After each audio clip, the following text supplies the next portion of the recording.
कल क्या देखे थे? हम लोगों ने कल भक्ति काल के उदय की पृष्ठभूमि बताया था, भक्ति काल के उदय की पृष्ठभूमि। जब हम लोग कल भक्ति काल की चर्चा कर रहे थे तो हमने आपसे बताया था कि जो इसका उदय होता है भक्ति काल के, उसके पीछे क्या कारण थे और कौन कौन था? कौन सा प्रश्न है ना? मैंने आप लोगों को बताया था कि भक्ति की जो शुरुआत होती है वो दक्षिण भारत से होती है, बताया ना? मैंने ग्राफ बनाया था आप लोगों को। ग्राफ बनाते हुए मैंने समझाया था कि आपको मान लीजिए कि ये भारत का नक्शा है, एक तरीके से सिंबॉलिक नक्शा है, ये हमने भारत का नक्शा बनाया है।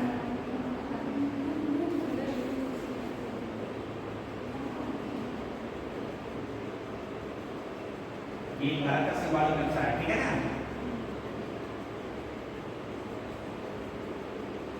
ये भारत का सिंबॉलिक नक्शा है।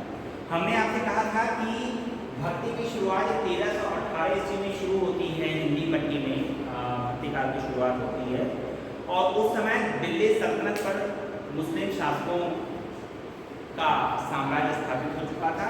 पूरे भारत में एक केंद्रीकृत सत्ता स्थापित हो चुकी मुस्लिमों की। अब जो छोटे छोटे राज्य थे जो आपस में लड़ने भिड़ने वाला उनका जो काम धाम चला करता था वो बंद हो गया। क्यों? क्योंकि वो सारे जो छोटे छोटे राज्य थे उसको मुस्लिम शासकों ने अपने कब्जे में ले लिया। ठीक, अब उसी के बाद जब भारत में हिंदू राजशाही समाप्त होता है और इस्लामी शासन की स्थापना होती है, उत्तर भारत की बात करें, तभी भक्ति काल की लगभग शुरुआत होती है। 1198 ईस्वी तराइन का दूसरा युद्ध, जिसमें पृथ्वीराज चौहान की मृत्यु होती है और भारत में उस समय गुलाम वंश की स्थापना होती है कुतुबुद्दीन ऐबक के द्वारा। और भक्ति काल की शुरुआत उसके 125 साल बाद से शुरू हो जाती है। 1318 ईस्वी में ये खिलजी और तुगलकों का समय था, खिलजी वंशी और तुगलक वंशी राजाओं का समय था। और इस समय तक आते आते खिलजी ने, अलाउद्दीन खिलजी जो खिलजी वंश का शासक था, उसने पूरे भारत पर अपना साम्राज्य स्थापित कर दिया। ठीक, छोटे छोटे राज्य खत्म हो गए, उनका कोई असर तो बचा नहीं। तो अब उनके दरबार में जो कविता पनप रही थी, अब वो कविता वहां से खत्म हो गई। अब जो कवि थे वो दरबार छोड़ करके जनता के बीच में आ गए। ये भी मैंने आप लोगों को बताया था कि आप भक्तिकाल के सारे कवियों को देखेंगे तो वो जनता के बीच के कवि हैं, न कि दरबार के कवि। ठीक है, बताया था आप लोगों को। सूरदास को देख लीजिए, सूरदास एक मंदिर पे रह करके अपने पद गाया करते थे। तुलसीदास को देखिए, काशी के घाट में रह करके अपनी रचना रच रहे थे। कबीर को देखिए, काशी के जिलाओं की बस्ती में रच करके रचना रचते थे। मीराबाई जो राजपाट छोड़ करके घूमती थी, ठीक है, जैसे जायस नामक एक गांव में रह करके रचना रच रहे। तो सारे बड़े रचनाकारों को देखेंगे भक्ति काल के, तो ये जनता से जुड़े हुए, मतलब कविता अब दरबार को छोड़ करके जनता के बीच में आ गई। ठीक है, ये मैंने कहा था।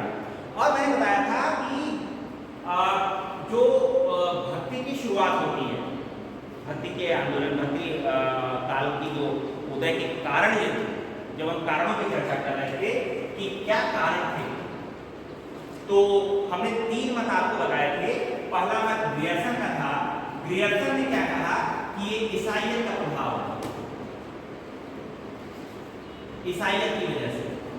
उनका यह कहना था, देखिए सब लोग करते चले जाइएगा, मैं लिखवाऊंगा नहीं। ग्रियर्सन ने कहा कि इस समय भक्ति काल में भक्ति काल की शुरुआत या भक्ति आंदोलन की शुरुआत ईसाइयों की देन है। उनका कहना है कि 3री-4वीं शताब्दी में केरल के तट पे कुछ ईसाई पादरी उतरे थे और उन्होंने ईसाई धर्म का प्रसार किया और वही बाद में चल करके भारत में भक्ति आंदोलन के उदय का कारण बना। लेकिन ये मत इसलिए मान्य है कि आप 3री-4वीं की बात कर रहे हैं और भक्ति आंदोलन की शुरुआत दक्षिण में 8वीं शताब्दी में होती है, तो 500 साल इसको लग गए ईसाइयत के प्रसार की वजह से, अगर ऐसा है। और दूसरा इसलिए नहीं सिद्ध होता है क्योंकि अगर ईसाइयत का प्रभाव होना चाहिए तो ईसाई धर्म की बातें उसमें आनी चाहिए भक्ति आंदोलन में, जबकि भक्ति आंदोलन में हिंदू धर्म और भारतीय संस्कृति से संबंधित दर्शन और विचारों का उद्भव दिखाई देता है। ठीक है, क्योंकि दक्षिण में ये सही है कि ये जो पूरा भक्ति आंदोलन की शुरुआत होती है, भक्ति आंदोलन के बाद भक्ति आंदोलन की शुरुआत दक्षिण से होती है, सही बात है। और इसको शुरू करने वाले 8वीं-9वीं शताब्दी के दो तरह के संत थे, आलवार संत और नायनार संत। बताया था आपको ना, आलवार संत वैष्णव संत थे और नायनार शैव धर्मावलंबी में। इन्हीं संतों ने दक्षिण भारत में 8वीं-9वीं शताब्दी में भक्ति आंदोलन की शुरुआत की थी, जो धीरे धीरे पूरे भारत में फैल गया था। और 14वीं शताब्दी का आते आते ये जो भक्ति जो था, भक्ति तत्व जो दक्षिण से शुरू हुआ था, पूरे उत्तर भारत में एक आंदोलन की तरफ विस्तृत। ठीक है, अब हम बात कर रहे थे कारणों की कि ये भक्ति आंदोलन की शुरुआत के कारण क्या थे। तो ग्रियर्सन ने क्या कहा, ये ईसाइयत की देन। ठीक है, ईसाइयत की देन बताते हुए उन्होंने कहा कि 3री-4वीं शताब्दी ईस्वी में केरल के तट पर कुछ ईसाई मिशनरी उतरे थे, कुछ ईसाई पादरी उतरे थे, जिन्होंने ईसाई धर्म का प्रचार प्रसार करने का जिम्मा उठाया और इन्हीं के प्रभाव से बाद में चलकर के भारत में भक्ति आंदोलन की शुरुआत होती है। लेकिन ये मत अमान्य है, क्योंकि अगर ईसाइयत की ही वजह से भक्ति आंदोलन की शुरुआत होती है तो उसमें ईसाइयत का तत्व होना चाहिए। लेकिन पूरे भक्ति आंदोलन भारतीय संस्कृति और हिंदू धर्म के दर्शन के प्रचार प्रसार के तौर पे दिखाई देता है। ठीक है, शिव की उपासना, विष्णु की उपासना, राम की उपासना, कृष्ण की उपासना, निर्गुण निराकार शक्ति की उपासना, अद्वैत वेदांत, ये सब चीजें उसमें सम्मिलित हो रही है, कहीं भी ईसाइयत उसमें सम्मिलित नहीं है। ठीक है, तो पहला मत ये मानना। दूसरा मत हमने कहा था रामचंद्र शुक्ल का। रामचंद्र शुक्ल को प्रामाणिक माना जाता है साहित्य के इतिहास लेखक की दृष्टि से, और इनका ये मत काफी दिनों तक प्रचलित रहा, सारे लोग मानते ही रहे। उनका कहना था कि भारत में या कह लीजिए कि भक्ति आंदोलन की शुरुआत इस्लामी आक्रमणकारियों की वजह से, इस्लाम के आगमन की वजह से भारत में भक्ति आंदोलन की शुरुआत हुई।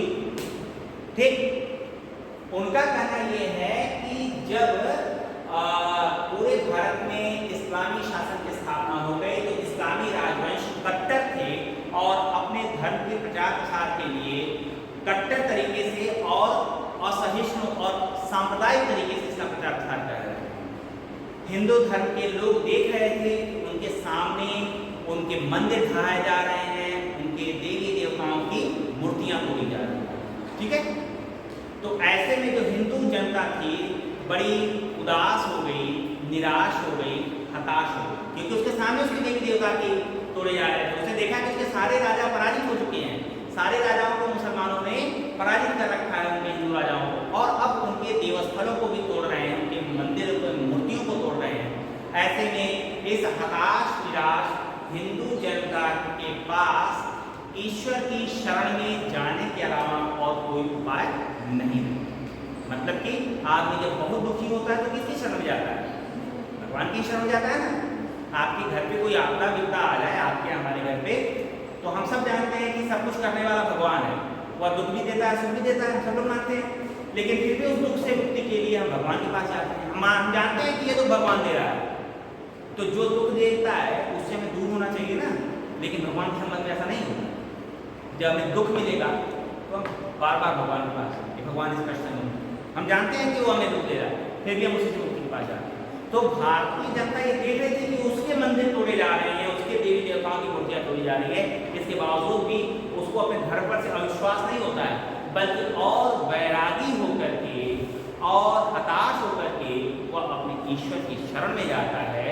और इस तरीके से पूरे भक्ति काल में वैराग्य और इस देश दुनिया को त्याग करके भगवान को भजने और भगवान की शरण में जाने वाले काव्य लिखे गए। ठीक है, आप सबको देखिए, चाहे तुलसी को देखिए, तुलसी भी यही करें कि सब तरी भजन का होने डाली, सब कुछ छोड़ करके देश दुनिया छोड़ करके भगवान की भजन करूँगा कर रहे हैं ना। वो सूर भी यही कह रहे हैं कि मैं तो जो मतलब चरण कमल बंदा हो रहा, सब कुछ छोड़ करके मैं भगवान के चरण कमलों की वंदना करूँगा। तो ये सब बातें इसके लिए उन्होंने कहा कि ये भाव कहाँ से आया। तो उनका सीधे सीधे कहना था कि भक्ति का तत्व 13वीं शताब्दी 14वीं शताब्दी में इसलिए प्रबल होकर के उठा क्योंकि अब इस्लामी प्रचार प्रसार बड़े बर्बर तरीके से होने लगा था और भारतीय हिंदू देवी देवताओं की मूर्तियां तोड़ी जा रही थी, हिंदू देवालयों को ढाया जा रहा था। ऐसे स्थिति में भारतीय जनमानस के पास अपने देवताओं के या ईश्वर के शरण में जाने के अलावा और कोई उपाय नहीं था। और चूंकि साहित्य समाज को प्रतिनिधित्व करता है, उन्होंने अपने परिभाषा में बता दिया था, तो जनता की जो सोच थी वही सोच इस समय के कवियों की काव्य में दिखाई देता है। जनता निराश थी, हताश थी, वह सामान्य गृहस्थ जीवन या सामाजिक जीवन जीने के लिए उपयुक्त अपनी मनस्थिति को नहीं पा रही थी क्योंकि उसके सामने उसके धार्मिक विश्वासों को कुचला जा रहा था।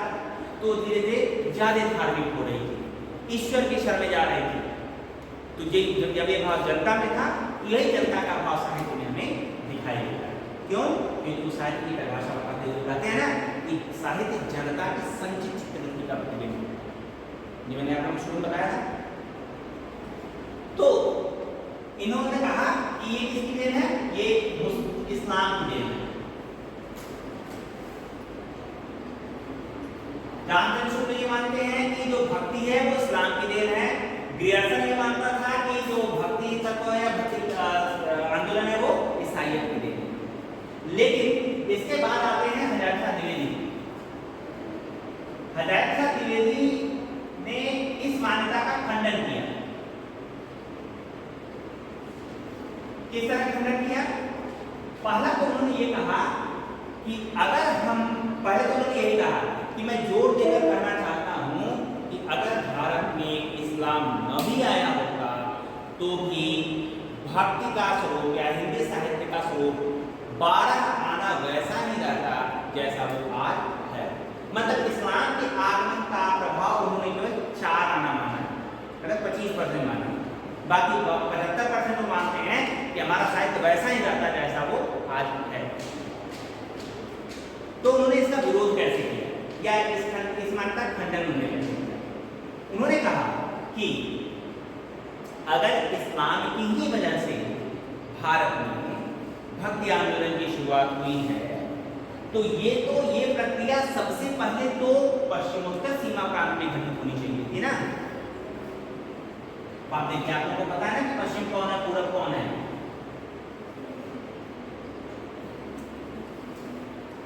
आप लोगों को पता है ना कि ये उत्तर होता है, मैप में उत्तर होता है, ये दक्षिण होता है, ये पश्चिम है और ये पूर्व है। मालूम है ना आप लोगों को? मैप देखते समय हमेशा याद रखिएगा कि ऊपर उत्तर रहेगा, नीचे दक्षिण रहेगा, इधर पश्चिम रहेगा, उधर पूर्व। और आपको पता है कि ये गुजरात है, ये राजस्थान है और ये वाला हिस्सा पाकिस्तान है, ठीक है? और इधर वाला हिस्सा अफगानिस्तान है, ये वाला, ये भी पता है आपको, ठीक? भारत में सबसे पहला आक्रमण जब महमूद गजनवी या मोहम्मद गोरी ये सब करते हैं, सब अफगानिस्तान में थे। तो ये सब यहां से चलेंगे ना, ये सब यहां से चलेंगे, पश्चिमोत्तर सीमा प्रांत से चलेंगे ना, आक्रमण करेंगे। तो यहाँ के जो हिंदू शासक है सबसे पहले भिड़ंत की यहाँ होगी। तो सबसे पहले ये जो अपना उत्पाद मचाएंगे वो इस जगह की धरती पर मचाएंगे ना। यहाँ सबसे पहले देवालय तोड़े जाएंगे, देव मंदिर तोड़े जाएंगे, हिंदू धर्म पे अत्याचार होगा, सब तो यहाँ पे होगा ना, ऐसे ऐसे चलेगा। और यहाँ पे कब्जा कर लेने के बाद फिर ये दक्षिण की तरफ या उत्तर की तरफ बढ़ते हैं। यही तो मतलब कि अगर हम इस थियरी को माने तो सबसे पहले जहां इस्लाम आया, भक्ति की शुरुआत सबसे पहले वहां होनी चाहिए थी, ठीक है? इसका मतलब कि सबसे पहले पश्चिमोत्तर सीमा प्रांत में भक्ति की शुरुआत होनी चाहिए थी, फिर यहाँ आकर के दिल्ली आसपास के क्षेत्र में शुरुआत होनी चाहिए थी, उसके बाद ये दक्षिण में आना चाहिए था, ठीक है? भक्ति की शुरुआत तो इधर से होनी चाहिए थी ना, क्योंकि इस्लाम ऐसे ऐसे आ रहा है, ऐसे ऐसे जा रहा है। तो जैसे जैसे इस्लाम जाए वैसे वैसे भी भक्ति का उदय होना चाहिए था। ये तो होना चाहिए ना, समझ रहे मेरी बात? समझ रहे हैं ना? इस्लामी आक्रमणकारी अफगानिस्तान में वो यहाँ से आक्रमण करना शुरू करते हैं। पहले पाकिस्तान वाला हिस्सा भी हिंदुस्तान में था, तो सबसे पहले वो यहाँ पे आक्रमण करते हैं। तो जहाँ आक्रमण करेंगे सबसे पहले तो वहीं के हिंदू राजाओं से मुठभेड़ होगा ना उनका। तो सबसे पहले वो अगर मूर्तियां भी ढहाएंगे, दीवारें भी गिराएंगे, तो पहले तो उसी क्षेत्र में गिराएंगे ना। ऐसा तो है नहीं कि यहाँ से उठ के सबसे पहले यहाँ की मूर्ति गिरा करके फिर यहाँ भागेंगे, ऐसा तो करेंगे नहीं। तो जिधर से वो आएंगे सबसे पहले वहां पे उनका मुठभेड़ होना चाहिए। और अगर इस्लाम की देन है भक्ति का उदय, तो सबसे पहले भक्ति का उदय तो पश्चिमोत्तर सीमा प्रांत में होना चाहिए था, फिर पंजाब वाले धरती पे, फिर यहाँ आपके दिल्ली वाले क्षेत्र में, उसके बाद ये मध्य भारत होते हुए दक्षिण भारत में प्रवेश करना चाहिए था। ठीक, लेकिन भारत में भक्ति आंदोलन की शुरुआत दक्षिण से होती है। ये तो 14वीं शताब्दी की बात है ना। 14वीं शताब्दी में भारत, उत्तर भारत में दिखाई देता ना भक्ति आंदोलन, लेकिन 8वीं 9वीं शताब्दी में तो दक्षिण भारत में शुरू हो चुका है। कबीर ने भी कहा भक्ति उपजी द्राविड़, द्राविड़ क्षेत्र मतलब दक्षिण भारत, लाए रामानंद, मतलब भक्ति को तो उत्तर भारत में लाने का श्रेय रामानंद को है। रामानंद जिन्हें वो अपना गुरु मानते थे, ठीक है ना। तो अब जब हम देखते हैं कि दक्षिण भारत इसकी शुरुआत कहां से होती है, हम देखते हैं कि जो आवाज नाना है दक्षिण भारत में, यहाँ से ये निकलता है और ये पहुंचता है आपके बंबई वाले या मतलब महाराष्ट्र में। यहाँ पे हमें ज्ञानदेव, तुकाराम और संत, क्या नाम था, तुकाराम, ज्ञानेश्वरी लिखने वाले संत ज्ञानेश्वर, तुकाराम, नामदेव, ये जो भक्त संत हैं ये हमें दिखाई देते हैं। मतलब कि दक्षिण के बाद हमें महाराष्ट्र में भक्ति का प्रसार दिखाई देता है। उसके बाद हमें ये गुजरात वाले क्षेत्र में नरसिंह मेहता उस समय हुए थे। नरसिंह मेहता ये बहुत बड़े भक्त कवि थे, संत थे। तो इसका मतलब कि जो भक्ति का जो प्रवाह दिख रहा है वो दक्षिण भारत से उत्तर भारत में दिख रहा है। फिर यहाँ पे सिख धर्म के जो संस्थापक थे गुरु नानक, वो दिखाई देते हैं। और उसी समय इस क्षेत्र में आपको कबीर दिखाई दे रहे हैं। कबीर के बाद सूर के बाद तुलसी, जयसी, ये लोग दिखाई दे रहे हैं आपको, ठीक है। मतलब 8वीं 9वीं शताब्दी में जो लहरें यहाँ चली थी वो 11वीं 12वीं शताब्दी तक यहाँ आती है, 13वीं शताब्दी तक यहाँ आती है, 14वीं शताब्दी तक आते आते 1318 मतलब 14वीं शताब्दी तक आते आते ये पूरे भारत में हमें एक भक्ति, एक आंदोलन की तरह दिखाई देने लगे। दक्षिण भारत से प्रारंभ होता है, दक्षिण से महाराष्ट्र पहुंचता है, महाराष्ट्र से गुजरात का हिस्सा लेते हुए फिर ये उत्तर भारत में आता है। मतलब यहाँ से यहाँ तक यात्रा में 600 साल लग गए, 400-500 साल लग गए, क्योंकि 14वीं शताब्दी तक आते आते 14वीं 15वीं शताब्दी में पूरा ये जो भक्ति आंदोलन है पूरे भारत को घेर देता है और पूरे भारत में एक भक्ति जो है आंदोलन की तरह दिखाई देती है, ठीक है। अब इसका मतलब कि हजायत शाह द्विवेदी का जो सिद्धांत ये कहता है कि अगर भारत में इस्लाम न भी आया होता तो भी हिंदी का साहित्य भारत आना वैसा ही रहता जैसा वो आज है। हाँ, 25% प्रभाव है इस्लाम के आगमन की वजह से, क्योंकि इसने भक्ति के प्रसार के लिए उपयुक्त माहौल डेवलप किया, उपयुक्त माहौल को इसने बनाया। लेकिन ये कहना कि पूरा का पूरा इस्लाम की ही देन है, ऐसा करा नहीं सकते। अब उनका ये कहना है कि भक्ति की धारा भारत में प्राचीन काल से चली आ रही है। भक्ति का पहला विवेचन हमें नारदीय भक्ति के तौर पे दिखाई देता है। जो नारद की एक रचना है, महर्षि नारद की, उसमें हमें भक्ति का सबसे पहला उल्लेख मिलता है, ठीक है। नारद की, महर्षि नारद की जो रचना है नारदीय सूक्त में हमें सबसे पहले दिखाई देता है भक्ति का उल्लेख दिखाई देता है। और ये परंपरा लंबे समय तक एक भली पतली धारा के रूप में ही बह रही थी, हजारों हजार साल। और भक्ति इस काल में आकर के जब वो उपयुक्त माहौल पाती है तो पतली धारा एक विशाल सागर का रूप लेकर के एक आंदोलन के तौर पर पूरे भारत में फैल रही है। मतलब कि इन्होंने हजायत शाह द्विवेदी ने इसे इस्लाम की देन मान करके प्राचीन भारतीय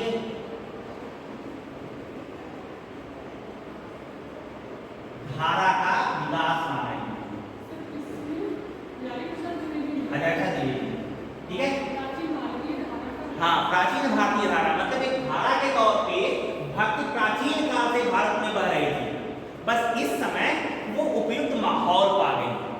उपयुक्त माहौल पाने की वजह से यह भक्ति तत्व एक आंदोलन की तरह पूरे भारत को घेर लेते हैं।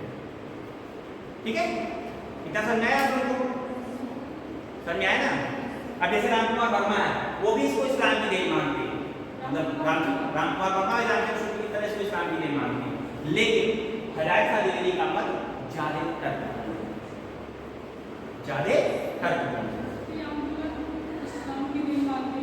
ये हिदायत शाह ये इस्लाम की देन माना था उन्होंने, रामचंद्र शुक्ल। हाँ, हिदायत शाह द्विवेदी ने इसे भारतीय प्राचीन भारतीय धारा का विकास है। प्राचीन भारतीय धारा मतलब प्राचीन काल से भक्ति एक धारा के ही रूप में अनवरत बह रही थी। इस समय आकर के उस भक्ति तत्व को अपने आप को फैलाने का अवसर मिलता है, उपयुक्त माहौल मिलता है, और ये भक्ति तत्व एक आंदोलन के तौर पर पूरे भारत में हमें दिखाई देता है। और पूरे भारत में आपका चाहे बंगाल में नहीं छूटा रहा, उड़ीसा में नहीं छूटा रहा, उड़ीसा में चंडीदास और जयदेव हो रहे हैं, बंगाल में भी ढेर सारे उस समय संत तत्व उत्पन्न हो रहे थे। ठीक है, बहुत बड़े चैतन्य महाप्रभु इसी भक्ति काल के ही दे रहे हैं। चैतन्य महाप्रभु का नाम सुना है ना? चैतन्य महाप्रभु भी इसकी भक्ति काल के ही दे रहे हैं जो यहाँ पे आपके बंगाल में हो रहे हैं। ठीक है, चंडीदास और ये जयदेव आपके उड़ीसा में उत्पन्न हो रहे हैं। आपके राजस्थान में मैंने बताया मीराबाई राजस्थान की है, नरसिंह मेहता आपके गुजरात के हैं। ठीक है, सूरदास आपके ब्रज क्षेत्र के हैं, तुलसीदास अवध क्षेत्र के हैं, कबीरदास बनारस के हैं, जयसी जायस के हैं, राजस्थान दिल्ली के हैं। मतलब आप देखिए कि कोई भी क्षेत्र, और ये भी कश्मीर में भी उस समय बह रहा था। कश्मीर के मुझे उनका नाम नहीं याद आ रहा है, उस समय कश्मीर में भी ये भक्ति की धारा प्रवाहित थी। तो पूरा भारत एक तरीके से भक्ति के तत्व में डूबा हुआ था। इसीलिए इस काल में भक्ति एक केवल विचार पद्धति या एक दार्शनिक विचारधारा के रूप में नहीं फैली, बल्कि एक आंदोलन के तौर पे दिखाई। अपने प्रसार को लेकर के, अपनी व्यापकता को लेकर के भक्ति एक तत्व के तौर पे नहीं, एक दार्शनिक विचार के तौर पे नहीं, एक आंदोलन के तौर पे इस समय में दिखाई। ठीक है, समझ आया आप लोगों को? ये भक्ति काल के उदय के कारण थे। तो आप उदय के कारण मान लीजिए पूछते, आपसे एक प्रश्न पूछा जाए कि भक्ति आंदोलन के उदय के कारण की चर्चा कीजिए, या हिंदी में भक्ति काल के उदय के कारणों की चर्चा कीजिए, या भक्ति आंदोलन के कारणों की चर्चा कीजिए। तो भक्ति आंदोलन के जब आप उदय के कारणों की चर्चा करेंगे तो ये दिखाएंगे ग्रियर्सन, रामचंद्र शुक्ल और हिदायत शाह द्विवेदी। ठीक है, समझ में आया? तो आज हम टिप्पणी